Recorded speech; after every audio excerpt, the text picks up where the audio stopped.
name is Sriya and I'm an upcoming junior from Doherty Valley High School. For my starter project, I made the mini POV4 light painter, which is basically a row of LEDs that flash in a certain pattern so that when you wave it around in the air, it creates a sort of image. For my main project, I made the RC robot tank, which is basically a wirelessly remote control car. I chose to do this project because my little brother used to play with them as a kid, and I thought it would be really cool to try something, to make something that I would relate to. So when I press the up button, it goes forward. Once the back button, it goes the same as left and right.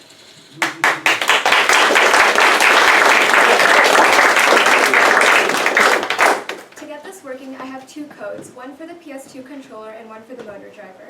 For the code for the PS2 controller, I uploaded it into the Arduino, so that whenever I pressed a button on the PS2, it would print it into the serial monitor. For example, if I pressed the circle button, it would say circle button pressed. This way I could tell that the controller was connected to the Arduino. Next, I have the code for the motor driver, which is connected to the motors on my tank. From this code, I picked out the sections which commanded for the directions of the motors.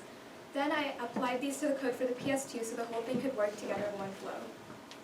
I built the chassis and put together the whole thing, and now when I specified which buttons turned the motor drivers which direction, the tank could move in that direction. One main struggle I had with this process was that once I built the robot and uploaded everything, it could only go forward and backwards, but it had a lot of trouble turning left and right.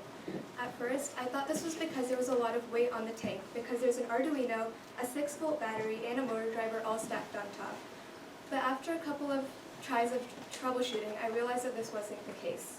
There was an error in the code, and since it was my first time ever trying to code, I took a bit of struggle to work with it. In the end, I realized that there were some if statements that were interfering with the buttons on the remote control. One modification I would like to make in the future is to add motion sensors so that the robot doesn't unknowingly crash into things. Overall, I had a really fun time at Blue Stamp, and I'm glad I decided to take part in this program. I really enjoyed the fact that the project was all hands-on and required me to think a lot.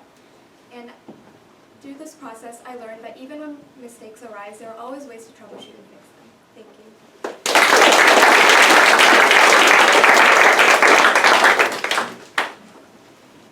So you mentioned you did this in 1 week flat.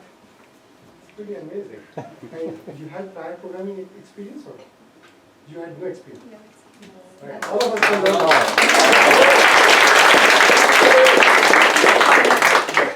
Quick learner. What was your favorite part of the build? What was the best thing that you did?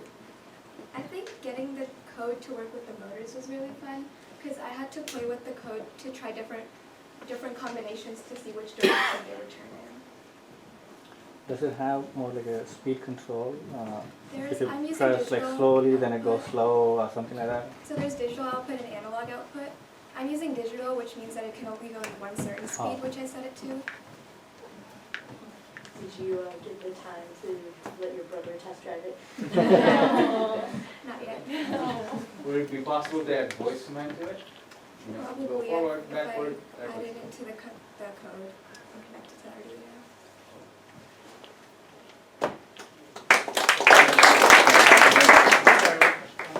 So that's a PlayStation controller, right?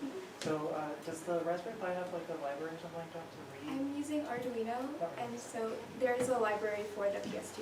Really? So it's able to like figure out the joystick directions Yeah. and all that stuff, and that's how you mount it to the Mhm. tank. Did you build a tank yourself, or? Yeah. That's amazing. That's cool.